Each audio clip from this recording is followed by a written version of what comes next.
Hello दोस्तों, कैसे हैं आप लोग। उम्मीद करते हैं अच्छे ही होंगे। तो आज हम लोग अपने वीडियो में एनपीए यानी नॉन परफॉर्मिंग एसेट्स के बारे में बात करने वाले हैं। अब एक एसेट्स कंपनी के लिए क्या होता है। पहला, वो जिसका कि एक इकोनॉमिकल वैल्यू हो, और दूसरा एक्सपेक्टेशन हो कि उससे फ्यूचर बेनिफिट मिलता रहेगा। अब जब तक ये एक्सपेक्टेशन एक एसेट से बना रहे कि उससे फ्यूचर बेनिफिट आता रहेगा, तब तक उसे परफॉर्मिंग एसेट्स बोलेंगे। लेकिन जैसे ही ये एक्सपेक्टेशन खत्म हो कि अब उससे वो फ्यूचर्स बेनिफिट मिलना बंद होने वाला है, उसी समय से उसे नॉन परफॉर्मिंग एसेट्स बोलना शुरू कर देंगे। अब ये वर्ड एनपीए यानी non performing assets globally banking systems के लिए ही यूज किया जाता है। वो भी बैंक्स के सारे एसेट्स के लिए नहीं, केवल उस एसेट्स के लिए जिसे आप एक बैंक के बैलेंस शीट में एसेट साइड्स में लोन्स एंड एडवांस के नाम से देख सकते हैं। अब ये लोन्स एंड एडवांस बैंक्स का एसेट्स तब बनता है जब बैंक्स किसी पर्सन को लोन देती है। लोन्स देते ही वो पर्सन या कस्टमर बैंक्स का एसेट्स बन जाता है, जिसे रिटर्न्स में बैंक को कस्टमर से ईएमआई मिलता है। अब यही ईएमआई बैंक्स के लिए उस एसेट्स का expected to provide future benefits है। अब जब तक ये ईएमआई अगेंस्ट लोन बैंक्स को मिलता रहेगा, तब तक वो कस्टमर या लोन्स परफॉर्मिंग एसेट्स बना रहेगा। लेकिन जैसे ही ये ईएमआई आना बंद हुआ, यानी expectation to provide future benefits बंद हुआ, तभी से उसे नॉन परफॉर्मिंग एसेट्स बोलने लगेंगे। समराइजेशन के लिए, एक लोन्स पे मिलने वाला ईएमआई अगर बंद हो जाए तो वो एसेट्स परफॉर्मिंग से नॉन परफॉर्मिंग बन जाता है। और याद रहे कि एक परफॉर्मिंग एसेट्स को स्टैंडर्ड एसेट के नाम से और नॉन परफॉर्मिंग एसेट्स को सब standard, doubtful and loss assets के नाम से भी जानते हैं। तो अब सपोज कीजिए कि एक पर्सन ने लोन पे ईएमआई ड्यू होने के बाद पे नहीं किया, और वो एसेट्स परफॉर्मिंग से नॉन परफॉर्मिंग बन भी गया, और किसी रीजन से इन्हें सब स्टैंडर्ड, डाउटफुल, लॉस एसेट्स बोले भी, तो उससे क्या होगा। यानी क्या होगा अगर एक परफॉर्मिंग एसेट्स नॉन परफॉर्मिंग बन जाए, और क्या हो अगर वो एनपीए यानी नॉन परफॉर्मिंग एसेट्स कंटिन्यू हो जाए, यानी कि उसका ईएमआई आना बिल्कुल बंद ही हो जाए। और ये सब कैटेगरी जो हमने बनाया है वो कब अराइज होता है, और ये कैसे बैंकिंग सिस्टम्स को इंटरनली अफेक्ट करता है। तो आज हम लोग इन्हीं सब के बारे में अपने वीडियो में बात करेंगे। तो चलिए शुरू करते हैं।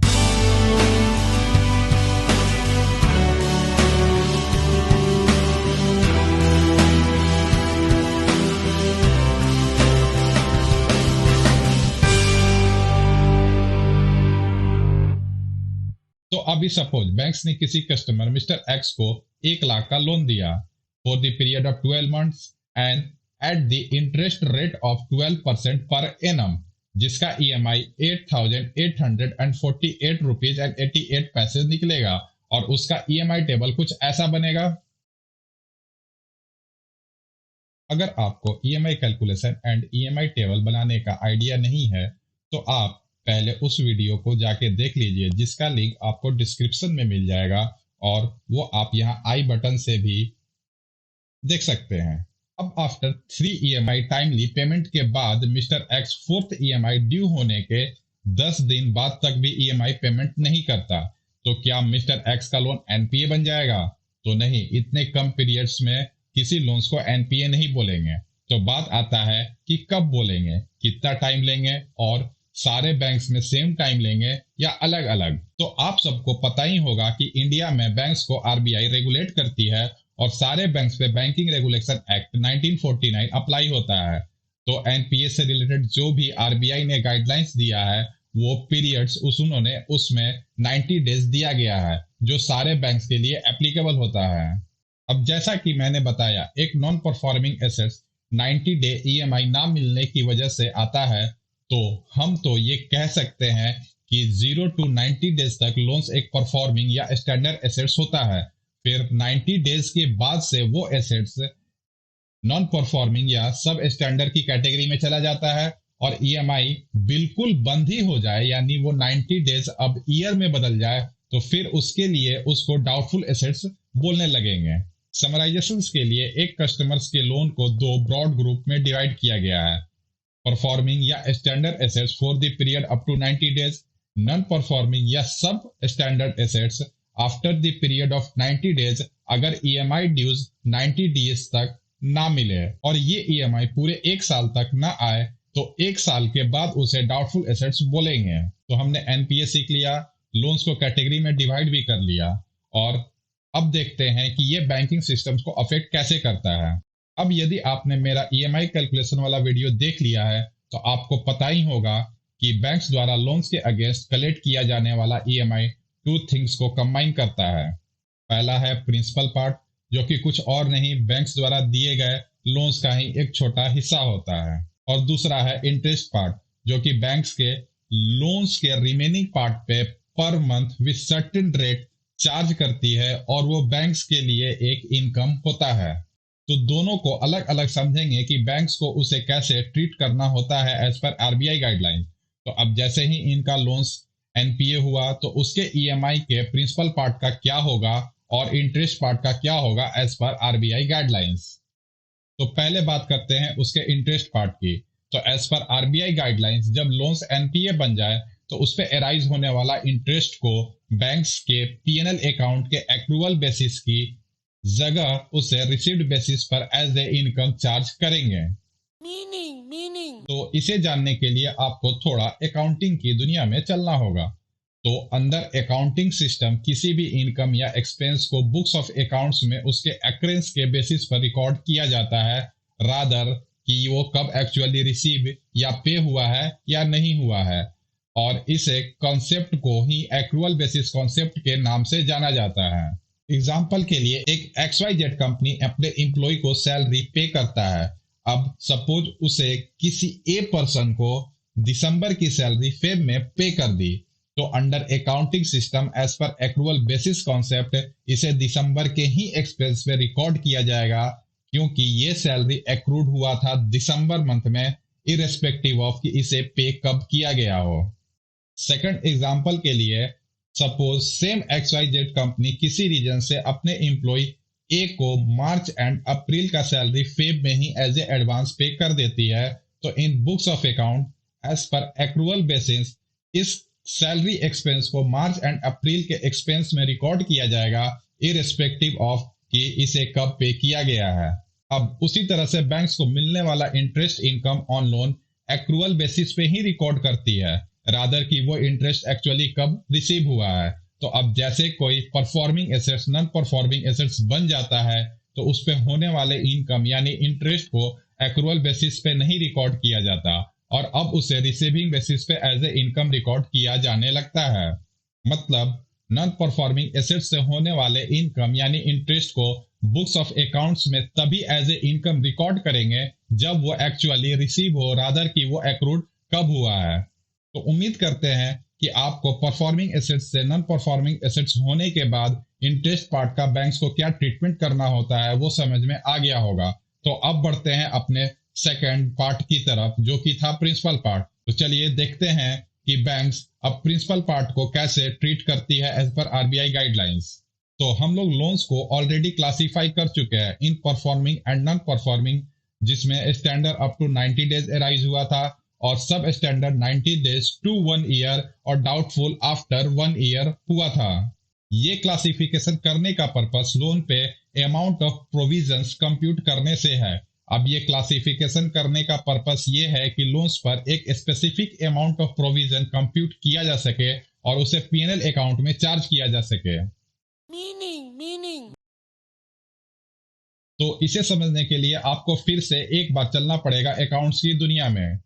अब एक्रूअल कॉन्सेप्ट की तरह अकाउंट्स में कंजर्वेटिव या प्रूडेंस कॉन्सेप्ट भी होता है, जो कि ये बोलता है accounts caution and high degree of verifications के साथ प्रिपेयर करना चाहिए, यानी जितना भी प्रोबेबल लॉसेस डिस्कवर्ड है उसे बुक्स ऑफ अकाउंट्स में रिकॉर्ड करना चाहिए। एग्जांपल के लिए सपोज एक पर्सन ए किसी मोबाइल शॉप वाले से एक मोबाइल उधार पे लेता है और ये वादा करके चला जाता है कि वो आफ्टर 1 मंथ उसे पैसा दे देगा, पर पता चलता है कि अगले दिन मिस्टर ए को जेल हो गई और वो 6 इयर्स के लिए अंदर ही रहने वाला है।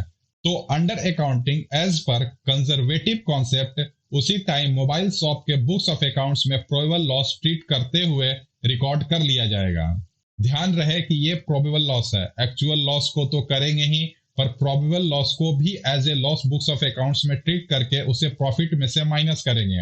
हाँ, और इसे ही किसी एसेट्स के अगेंस्ट प्रोविजन क्रिएट करना कहते हैं।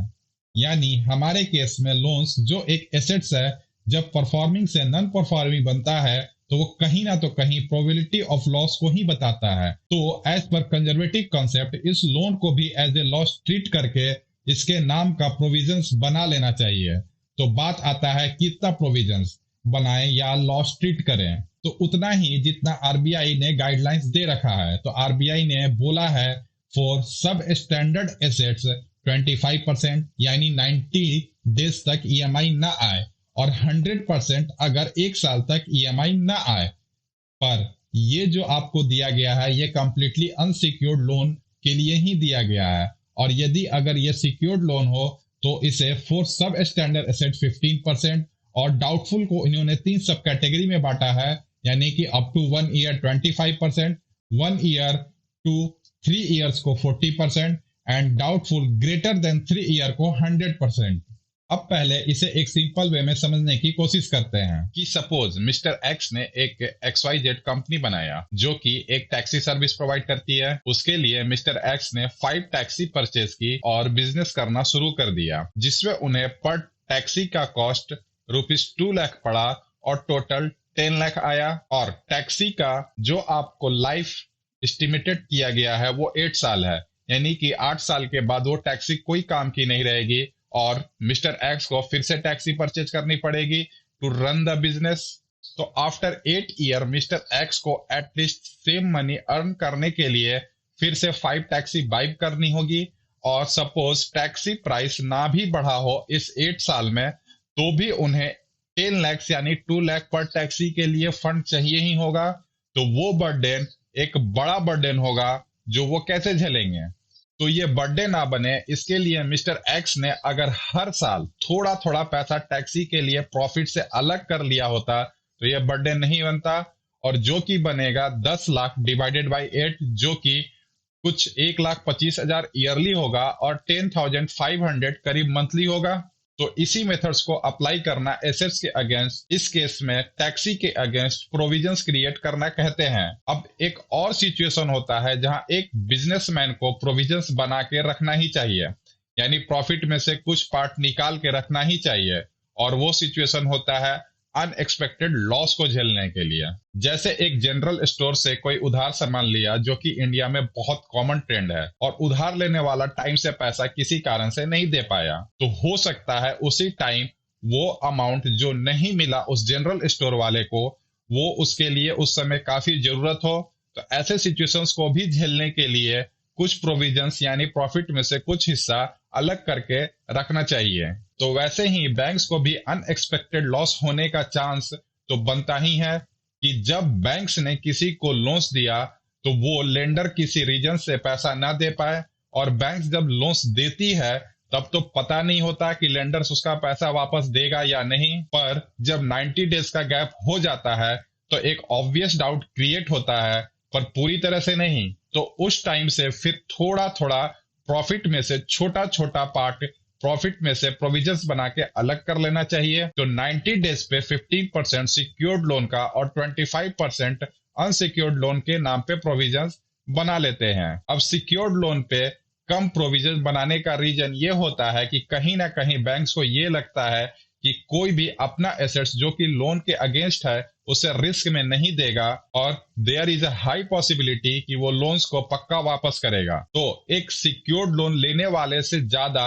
चांस है ईएमआई मिलने का रादर की जो अनसिक्योर्ड लेंडर है। तो उसी वजह से ये परसेंटेज ऑफ प्रोविजंस भी सिक्योर्ड वाले के लिए कम होगा।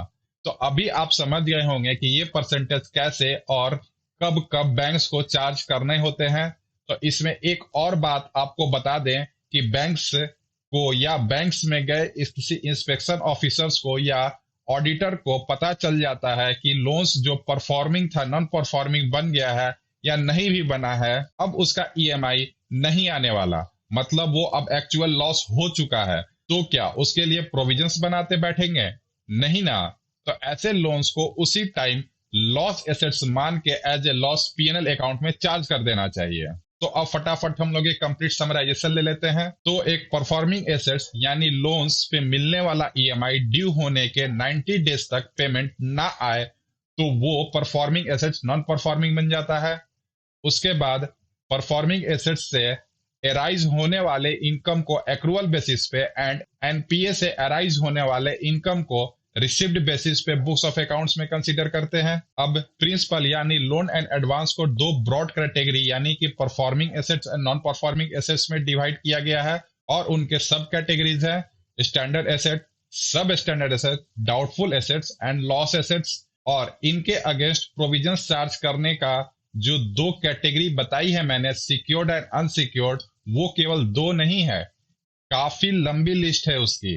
मैंने आपको बस एक बेटर अंडरस्टैंडिंग के लिए केवल दो ले लिया था। वैसे अगर आपको वो लिस्ट चाहिए तो आप मुझे कमेंट बॉक्स में बताएं, मैं आपको वो प्रोवाइड कर दूंगा।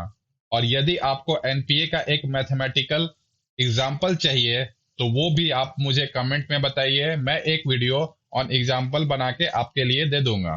तो उम्मीद करते हैं आपको मेरा ये वीडियो अच्छा लगा होगा। ऐसा है तो एक इसे लाइक करें, ऐसे ही और वीडियो को देखते रहने के लिए सब्सक्राइब करें। और यदि आपको कोई और टॉपिक पे मेरा वीडियो चाहिए तो नीचे कमेंट्स में बताएं, और अगर कुछ सजेशन भी देना चाहते हैं तो आप वो भी मुझे कमेंट में बता सकते हैं। तो फिर मिलते हैं आपसे किसी और वीडियो में किसी और टॉपिक के साथ। तब तक के लिए बाय।